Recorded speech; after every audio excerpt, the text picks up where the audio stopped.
Selamat datang di channel kami. Mari awali hari dengan kebaikan dan pada akhirnya kebaikan akan mengalir dari dirimu ke dirimu sendiri. Assalamualaikum warahmatullahi wabarakatuh. Bismillahirrohmanirrohim. Abu Hamid Muhammad Ibn Muhammad Al-Ghazali atau dikenal Al-Ghazali, lahir pada tahun 1058 di kota Tus, Iran. Adalah seorang ulama muslim, filsuf, dan sufi terkenal dari dunia Islam.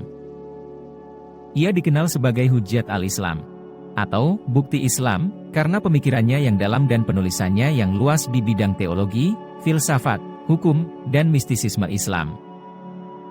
Perjalanan menuntut ilmu Al-Ghazali dimulai di kota asalnya, Tus, di Khorasan, sekarang Iran, di mana ia belajar dari ayahnya, seorang ulama terkemuka, dan dari para ulama setempat. Pada usia 17 tahun, ia meninggalkan kota tersebut untuk menuntut ilmu di kota Nishapur, yang pada saat itu merupakan pusat kegiatan intelektual dan pendidikan di Iran. Di Nishapur, Al-Ghazali belajar dari beberapa ulama terkenal seperti Imam Al-Haramain Al-Juwaini, yang menjadi gurunya yang paling berpengaruh. Ia juga belajar dari ulama lain, seperti Imam Al-Haramain Al-Idrisi, Abu Bakar Al-Ismaili, dan Abu Al-Qasim Al-Jurjani. Setelah menyelesaikan studinya di Nishapur, Al-Ghazali pergi ke Baghdad, yang pada saat itu merupakan pusat kegiatan intelektual dan keagamaan di dunia Islam. Di sana, ia belajar di madrasah terkenal, seperti Madrasah Nizamiyah dan belajar dari ulama-ulama terkenal, seperti Imam Al-Haramain Al-Juwaini, Imam Al-Ghaffar, dan Abu Ishaq Al-Isfaraini. Setelah beberapa tahun belajar di Baghdad, Al-Ghazali diberi jabatan sebagai profesor di Madrasah Nizamiyah, di mana ia mengajar filsafat, hukum, dan teologi. Namun, pada usia 33 tahun, ia mengalami krisis kepercayaan dan memutuskan untuk meninggalkan jabatannya dan menjalani hidup sebagai seorang sufi. Setelah meninggalkan Baghdad, Al-Ghazali melakukan perjalanan ke berbagai tempat seperti Mekah, Madinah, Syria, dan Mesir, di mana ia belajar dari sufi terkenal seperti Imam Al-Haramain Al-Juwaini dan Syekh Abu Al-Qasim Al-Qushairi. Di sana, ia mengembangkan pemikiran dan ajaran sufi yang kemudian diungkapkan dalam karyanya yang terkenal, Ulum al-Din, atau Revival of Religious Sciences. Perjalanan menuntut ilmu Al-Ghazali berakhir ketika ia meninggal dunia pada tahun 1111 di Tus, Iran. Namun, karya dan pemikirannya masih menjadi inspirasi bagi banyak orang di dunia Islam dan di seluruh dunia. Berikut kata-kata Al-Ghazali yang dapat menginspirasi kita. Kerja seorang guru tidak ubah seperti kerja seorang petani, yang sentiasa membuang duri serta mencabut rumput yang tumbuh di celah-celah tanamannya. Artinya pekerjaan seorang guru dan seorang petani memiliki kesamaan dalam hal mengurus dan merawat sesuatu agar dapat berkembang dan tumbuh dengan baik. Seorang petani harus membuang duri dan mencabut rumput yang tumbuh di antara tanaman untuk memastikan tanaman tersebut mendapatkan nutrisi yang cukup, cahaya matahari yang optimal, dan ruang untuk tumbuh dengan baik. Begitu juga seorang guru harus terus memperbaiki metode pengajaran dan memperbaiki dirinya sendiri untuk memastikan siswa mendapatkan pendidikan yang optimal. Dalam konteks ini, mengajar adalah seperti menanam benih, dan mengurus dan merawatnya agar berkembang dengan baik. Seperti seorang petani yang merawat tanamannya dengan cermat, seorang guru juga harus merawat dan memelihara siswanya agar bisa tumbuh menjadi individu yang sukses dan bermanfaat bagi masyarakat. Dalam hal ini, pekerjaan seorang guru dan petani memerlukan kesabaran, keuletan, kerja keras, dan ketekunan untuk mencapai hasil yang baik. Jika seorang guru dapat mengikuti analogi ini, maka mereka dapat memahami betapa pentingnya pekerjaan mereka dan mengembangkan rasa tanggung jawab yang lebih besar terhadap siswa mereka serta memastikan keberhasilan pendidikan di masa depan. Jadikan kematian itu hanya pada badan, karena tempat tinggalmu ialah liang kubur, dan penghuni kubur senantiasa menanti kedatanganmu setiap masa. Kata-kata tersebut memiliki makna bahwa kematian adalah suatu hal yang pasti akan terjadi pada setiap orang. Karena setiap manusia hanya menghuni dunia ini sementara waktu. Oleh karena itu, seharusnya kita tidak terlalu terikat pada dunia dan segala hal yang bersifat sementara. Karena pada akhirnya semua akan lenyap dan hanya tinggal kehidupan di akhirat. Dalam hal ini, kita seharusnya memandang kematian sebagai suatu hal yang alami dan wajar, serta fokus pada persiapan kehidupan di akhirat yang akan menjadi tempat tinggal kita selamanya. Kita harus menghindari perilaku yang berlebihan dalam mengejar kepuasan dunia semata, karena hal tersebut hanya akan membuat kita lupa pada akhirat dan mempersulit persiapan kita menuju kehidupan yang abadi. Oleh karena itu, pesan dari kata-kata tersebut adalah agar kita tidak terlalu terikat pada dunia, dan mempersiapkan diri untuk menghadapi kematian dengan kepala dingin dan hati yang lapang. Kita harus menjaga amalan kita dan meningkatkan keimanan agar siap menghadapi penghuni kubur dan memasuki kehidupan di akhirat dengan penuh kesadaran dan persiapan yang cukup. Bersungguh-sungguhlah engkau dalam menuntut ilmu. Jauhilah kemalasan dan kebosanan, karena jika tidak demikian engkau akan berada dalam bahaya kesesatan. Kutipan tersebut mengandung pesan penting tentang pentingnya tekad dan motivasi dalam menuntut ilmu. Maksudnya adalah bahwa seseorang harus serius dan gigih dalam menimba ilmu. Karena jika tidak, seseorang bisa terjerumus ke dalam kesesatan atau kekeliruan. Hal ini dapat terjadi jika seseorang tidak memperhatikan pelajaran dengan baik atau bersikap malas dan bosan dalam mempelajarinya. Oleh karena itu, kata-kata ini mengingatkan kita untuk selalu fokus dan memperhatikan belajar dengan baik agar kita tidak mengalami bahaya kesesatan dan kekeliruan. Kata-kata lembut melunakkan hati yang lebih keras dari batu. Kata-kata kasar mengeraskan hati yang lebih lembut dari sutra. Makna kata tersebut adalah bahwa cara kita berbicara dan menyampaikan pesan kepada orang lain sangat berpengaruh dalam membentuk hubungan dan interaksi sosial. Kata-kata yang lembut dan sopan dapat mempengaruhi hati seseorang secara positif, sehingga mendorong mereka untuk merespon dengan sikap yang baik dan terbuka. Sebaliknya, kata-kata yang kasar dan tidak sopan dapat menimbulkan perasaan tersinggung dan memicu pertahanan diri, sehingga membuat orang tersebut sulit untuk menerima pesan atau saran yang diberikan. Dalam hal ini, kata-kata yang digunakan memiliki kekuatan yang besar untuk mempengaruhi orang lain, baik secara positif maupun negatif. Oleh karena itu, sebagai individu yang bertanggung jawab, kita harus berhati-hati dalam menggunakan kata-kata dan berusaha untuk selalu menggunakan bahasa yang sopan dan positif dalam berkomunikasi dengan orang lain. Bersikaplah lemah lembut dan sopan santun dengan menundukkan kepala. Kata-kata tersebut menyiratkan arti bahwa sikap lemah lembut dan sopan santun sangat penting dalam berinteraksi dengan orang lain. Menundukkan kepala di sini bukan berarti menyerah atau menjadi tunduk pada orang lain, tetapi merupakan sebuah sikap yang menunjukkan rasa hormat dan kesopanan.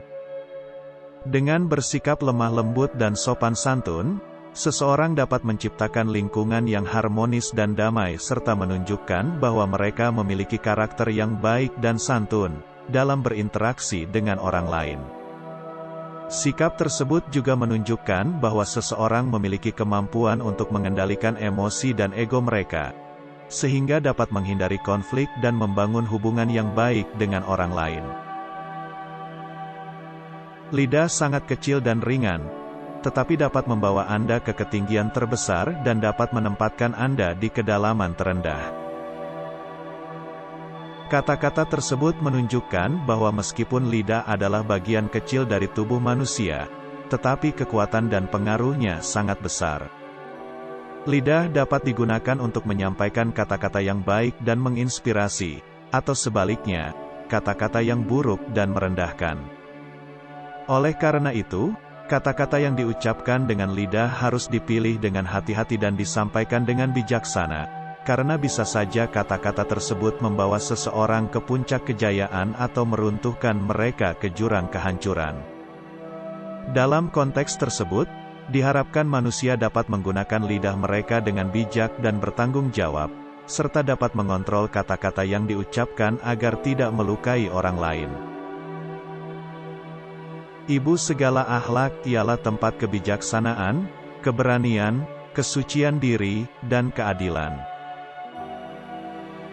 Kutipan tersebut mengandung arti bahwa ibu adalah sumber dan pencipta segala akhlak yang baik dan bermartabat, yang meliputi kebijaksanaan dalam tindakan dan kata-kata, keberanian dalam menghadapi kesulitan hidup, kesucian diri dalam perilaku dan tindakan, serta keadilan dalam memperlakukan orang lain. Dengan kata lain, ibu adalah sosok yang penting dalam membentuk karakter dan kepribadian seseorang, serta memberikan pengajaran dan teladan yang positif bagi kehidupan anak-anaknya. Ilmu itu kehidupan hati daripada kebutaan, sinar penglihatan daripada kezaliman dan tenaga badan daripada kelemahan. Kutipan tersebut bermaksud bahwa ilmu adalah sangat penting dalam kehidupan manusia. Ilmu memberi pengetahuan dan pemahaman tentang dunia, sehingga seseorang tidak lagi buta terhadap realitas yang ada. Dengan ilmu, seseorang dapat melihat dunia dengan lebih jelas dan objektif, tidak terjerat oleh kesalahan atau kezaliman. Ilmu juga memberikan kekuatan kepada seseorang, bukan hanya kekuatan fisik tetapi juga kekuatan mental, yang membantunya mengatasi kelemahan dan tantangan hidup. Oleh karena itu, seseorang harus selalu berusaha untuk memperoleh ilmu sebanyak-banyaknya, karena ilmu adalah kehidupan bagi hati manusia. Hiduplah kamu bersama manusia sebagaimana pohon yang berbuah, mereka melemparinya dengan batu, tetapi ia membalasnya dengan buah. Kata-kata tersebut mengandung makna tentang bagaimana seharusnya kita hidup bersama manusia di dunia ini. Seperti halnya pohon yang berbuah, manusia akan sering mengalami cobaan atau ujian yang dihadapi dalam kehidupan sehari-hari. Beberapa orang mungkin memperlakukan kita dengan buruk, merendahkan, atau bahkan mencoba untuk melukai atau merugikan kita. Namun, kita diharapkan untuk tetap bertahan dan berbuah seperti halnya pohon yang tetap berbuah meskipun dilempari batu. Artinya, kita harus tetap produktif dan memberikan manfaat kepada orang lain, meskipun dihadapkan pada situasi yang sulit atau musuh yang membenci kita. Sebab, sebaik-baik balasan untuk perlakuan buruk adalah dengan menghasilkan buah yang berguna bagi kehidupan. Dalam konteks yang lebih luas, kata-kata ini juga dapat diartikan sebagai ajakan untuk tetap bertahan dan terus berkontribusi bagi kebaikan, meskipun dihadapkan pada kesulitan dan tantangan dalam hidup. Dengan cara ini, kita dapat membangun kekuatan dan memberikan inspirasi bagi orang lain untuk juga berbuah dalam hidupnya. Kita adalah makhluk yang suka menyalahkan dari luar, tidak menyadari bahwa masalah biasanya dari dalam. Kata-kata tersebut mengandung makna bahwa sebagai manusia, kita cenderung mencari kesalahan atau kesulitan di luar diri kita sendiri. Misalnya dengan menyalahkan orang lain atau keadaan lingkungan. Padahal, seringkali masalah yang kita hadapi sebenarnya berasal dari dalam diri kita sendiri. Seperti sikap, kebiasaan, atau cara berpikir yang kurang baik. Oleh karena itu, penting bagi kita untuk memperbaiki diri dan melakukan introspeksi terhadap diri sendiri, sebelum menyalahkan orang lain atau situasi di luar diri kita. Menggunakan kekuasaannya untuk mendapatkan pengetahuan akan membawanya ke jajaran malaikat. Sebaliknya mengikuti keinginannya akan membawanya turun ke level binatang. Kata-kata tersebut mengandung makna bahwa ketika seseorang memiliki kekuasaan, baik itu dalam bentuk kekayaan, jabatan, atau pengaruh, maka ia seharusnya menggunakan kekuasaannya untuk memperoleh pengetahuan dan meningkatkan kualitas hidupnya. Dengan cara ini, seseorang dapat menjadi lebih baik dan mencapai keberhasilan dalam kehidupan. Namun, jika seseorang mengikuti nafsu dan keinginannya sendiri, tanpa memperhatikan kebaikan orang lain, maka ia akan merosot ke dalam kehancuran dan berperilaku seperti binatang yang hanya memikirkan kepuasannya sendiri. Oleh karena itu, penting bagi seseorang yang memiliki kekuasaan untuk menggunakan kekuasaannya dengan bijak dan bertanggung jawab, demi kebaikan diri sendiri dan masyarakat di sekitarnya. Jangan biarkan hati Anda mendapatkan kesenangan dengan pujian dari orang lain atau Anda akan sedih dengan kecaman mereka. Kutipan tersebut bermakna bahwa seseorang tidak seharusnya terlalu memperdulikan atau bergantung pada pujian dari orang lain. Jika hati seseorang hanya merasa bahagia dan puas dengan pujian dari orang lain, maka ia akan merasa sedih atau hancur jika diterima dengan kritikan atau kecaman. Oleh karena itu, seseorang seharusnya belajar untuk mengembangkan kebahagiaan dan kepuasan dari dalam dirinya sendiri, bukan dari pujian atau pengakuan dari orang lain. Ini menunjukkan pentingnya memiliki kepercayaan diri dan penghargaan diri yang kuat sehingga seseorang tidak mudah terpengaruh oleh pendapat orang lain. Kalau kamu bukan anak raja dan engkau bukan anak ulama besar, maka jadilah penulis. Kalimat tersebut bermakna bahwa jika seseorang tidak dilahirkan dari keluarga yang berkuasa atau memiliki kekuasaan besar, dan juga tidak dilahirkan dari keluarga yang terkenal sebagai ulama besar atau tokoh agama, maka pilihan terbaiknya adalah menjadi seorang penulis. Dalam hal ini, menjadi seorang penulis memberikan kesempatan bagi seseorang untuk berkontribusi dengan cara menulis dan berbagi pemikiran mereka dengan dunia, tanpa memandang latar belakang sosial atau kekuasaan yang dimiliki. Sebagai penulis, seseorang dapat memberikan pengaruh positif pada masyarakat dengan membagikan pengetahuan dan pengalaman mereka, serta memperjuangkan kebenaran dan keadilan melalui tulisan-tulisan mereka. Hal yang paling besar di bumi ini bukan gunung dan lautan, melainkan hawa nafsu yang jika gagal dikendalikan, maka kita akan menjadi penghuni neraka. Kata-kata tersebut mengandung makna bahwa dalam hidup ini, yang paling berbahaya dan berpotensi menghancurkan adalah hawa nafsu. Hawa nafsu adalah dorongan atau keinginan yang kuat dalam diri seseorang, yang bisa berupa keinginan fisik, emosional, atau materi. Jika hawa nafsu tidak terkendali, maka kita bisa terjerumus pada perilaku dan tindakan yang tidak baik, yang dapat menyebabkan kesengsaraan bagi diri sendiri dan orang lain. Hawa nafsu yang tidak terkendali juga bisa membuat kita melakukan perbuatan dosa dan menyimpang dari ajaran agama yang kita anut. Kata-kata ini juga mengingatkan kita bahwa kita harus selalu mengendalikan hawa nafsu kita dan bertindak sesuai dengan nilai-nilai moral dan agama yang kita anut. Kita harus memahami bahwa hawa nafsu yang tidak terkendali bisa menjadi sumber dari segala kejahatan dan keburukan yang ada di dunia ini. Jika kita tidak mampu mengendalikan hawa nafsu kita, maka kita akan berakhir sebagai penghuni neraka di akhirat.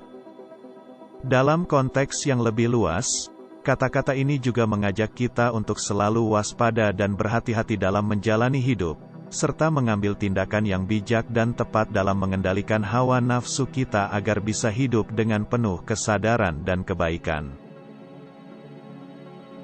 Yang paling dekat dengan kita ialah mati.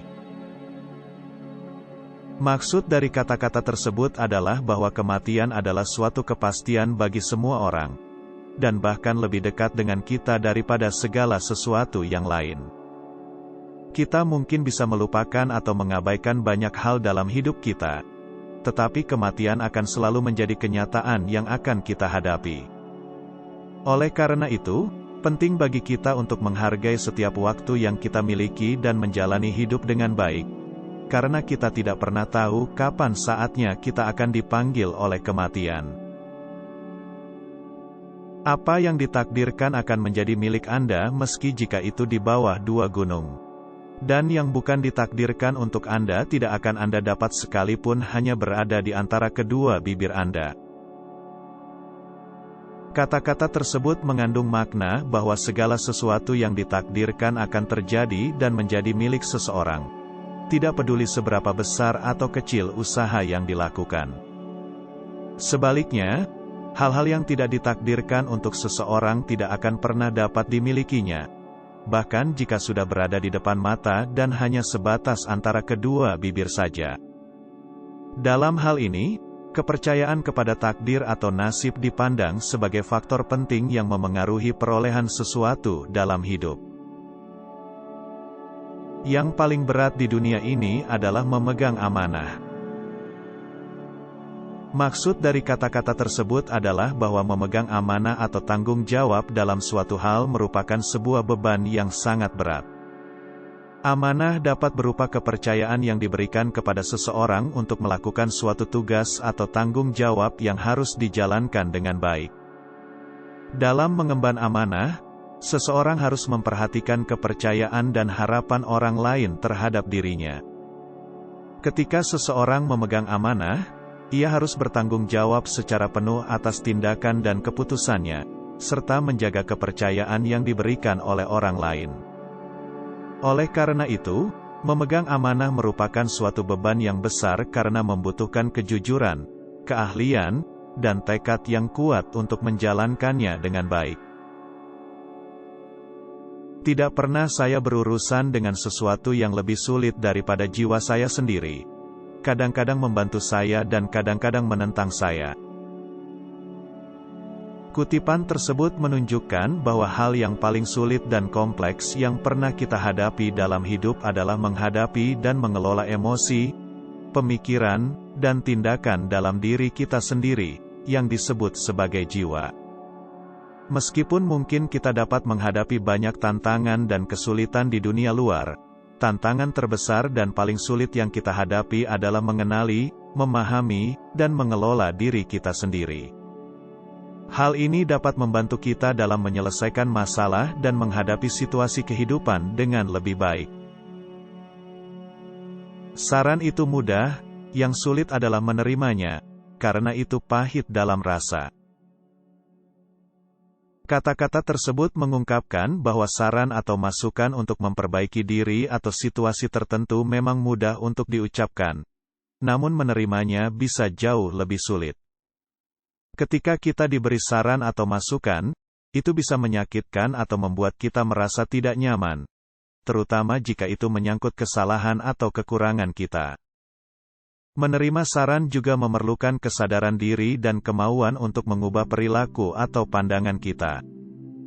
Oleh karena itu, kata-kata tersebut mengingatkan kita untuk terbuka terhadap saran dan menerima kritik dengan sikap terbuka dan rendah hati. Kebahagiaan terletak pada kemenangan memerangi hawa nafsu dan menahan kehendak yang berlebih-lebihan. Kata-kata tersebut mengandung pesan bahwa kebahagiaan tidak hanya didapatkan dari kesenangan fisik atau hal-hal material semata, namun juga bisa diperoleh dari kemenangan atas hawa nafsu dan kontrol diri. Dalam hal ini, kebahagiaan lebih terkait dengan perjuangan dalam memerangi hawa nafsu dan menahan diri dari keinginan yang berlebihan atau tidak sehat. Dengan kata lain, jika seseorang bisa mengendalikan hawa nafsu dan mengontrol dirinya, maka dia akan merasakan kebahagiaan yang lebih besar dan berkelanjutan. Carilah teman untuk menenangkan hati dan pikiran, maka perhatikanlah baik-baik tentang keselamatanmu dan kesejahteraannya. Kata-kata tersebut dapat diartikan sebagai nasihat untuk mencari teman atau sahabat yang dapat membantu menenangkan hati dan pikiran. Dalam kehidupan, terkadang kita menghadapi berbagai masalah dan tantangan yang bisa membuat kita merasa khawatir, cemas, atau bahkan depresi. Dalam situasi seperti itu, memiliki teman yang dapat mendengarkan dan memberikan dukungan dapat membantu mengurangi beban dan memperbaiki kondisi emosional kita. Selain itu, Nasihat tersebut juga menekankan pentingnya menjaga keselamatan dan kesejahteraan diri sendiri. Dalam mencari teman atau sahabat, kita juga harus memilih orang yang baik dan dapat dipercaya sehingga tidak menimbulkan masalah atau bahaya bagi diri sendiri. Jagalah rahasia temanmu, tutupilah keburukannya dan diamlah, jangan memperbesar kesalahannya yang sedang dibicarakan oleh orang lain. Maknanya adalah bahwa sebagai teman, kita harus menjaga rahasia teman kita dan tidak mengungkapkannya kepada orang lain. Kita juga harus menutupi kekurangan atau keburukan teman kita dan tidak memperbesar kesalahan atau kelemahannya saat dibicarakan oleh orang lain. Dalam hubungan persahabatan, menjaga rahasia teman kita sangat penting untuk membangun kepercayaan dan keakraban. Ketika teman kita mempercayakan rahasia atau masalah pribadi kepada kita, kita harus menghargai kepercayaan tersebut dan tidak mengungkapkannya kepada orang lain. Selain itu, sebagai teman, kita harus menerima kekurangan atau keburukan teman kita, dan tidak mengekspos atau mempermalukannya di depan orang lain. Dengan mempraktikkan hal-hal ini, kita dapat membangun hubungan persahabatan yang lebih baik dan saling mendukung satu sama lain. Kita juga dapat menunjukkan rasa hormat dan kepercayaan yang besar terhadap teman kita, serta membantu mereka untuk tumbuh dan berkembang sebagai individu yang lebih baik. Doakanlah temanmu, baik selagi hidup, maupun sesudah dia meninggal dunia. Maksud dari kata-kata tersebut adalah tentang perlunya kita untuk senantiasa mendoakan teman-teman kita, baik ketika mereka masih hidup maupun setelah mereka meninggal dunia. Pertama-tama, doa merupakan suatu bentuk ibadah dalam agama Islam yang sangat dianjurkan.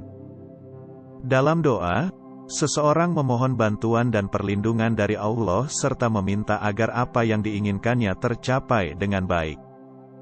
Oleh karena itu, dengan mendoakan teman kita, kita sebenarnya memberikan kebaikan dan doa terbaik bagi mereka. Selanjutnya, mendoakan teman kita baik selagi hidup maupun setelah mereka meninggal dunia, juga menunjukkan rasa kasih sayang kita terhadap mereka. Ketika kita mendoakan teman kita memberikan perhatian dan perhatian yang tulus pada mereka. Selain itu, ketika kita mendoakan teman kita setelah mereka meninggal dunia, kita sebenarnya menyampaikan kebaikan yang masih dapat kita berikan kepada mereka, meskipun mereka sudah tiada di dunia. Dalam keseluruhan, kata-kata tersebut mengajarkan pentingnya kita untuk senantiasa mendoakan teman kita, baik selagi hidup, maupun sesudah mereka meninggal dunia. Dengan mendoakan teman kita memberikan kebaikan, kasih sayang, dan persahabatan yang tulus kepada mereka. Teman sesungguhnya adalah ketika Anda memintanya untuk mengikuti Anda, dia tidak bertanya kemana, atau di mana, namun beranjak dan pergi. Kata-kata tersebut mengandung makna bahwa teman yang sejati adalah seseorang yang dapat diandalkan dan selalu siap untuk mendukung dan mengikuti kita tanpa mempermasalahkan tujuan atau lokasi kita pergi. Teman sejati adalah orang yang hadir di saat kita membutuhkannya, tanpa harus diperintah atau dipaksa, dan siap membantu kita tanpa syarat. Karena itu, teman sejati bukan hanya seseorang yang bersama kita saat senang, namun juga saat susah, dan siap membantu melewati masa-masa sulit tanpa pamrih. Tidak ada teman sejati, melainkan Allah Subhanahu wa Ta'ala. Terima kasih sudah mampir ke channel kami. Sampai jumpa di video kami selanjutnya.